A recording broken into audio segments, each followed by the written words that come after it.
রবিবার ছুটির দিন আমরা সবাই এক মামার বাড়ি এসেছি।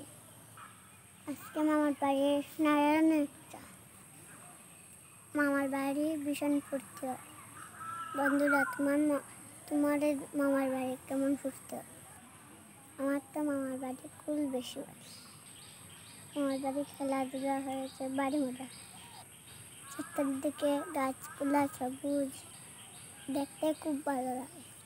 হাওয়া বাতাস খুব বেশি আরাম হয়। সবাই বন্ধুরা একটা গাছ লাগাবে, দেখো কত সুন্দর।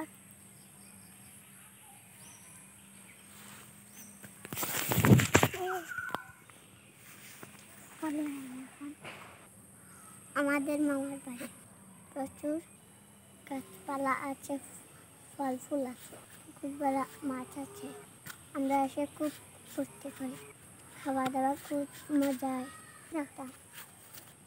বন্ধুরা ভালো থাকবে, লাইক কমেন্ট শেয়ার।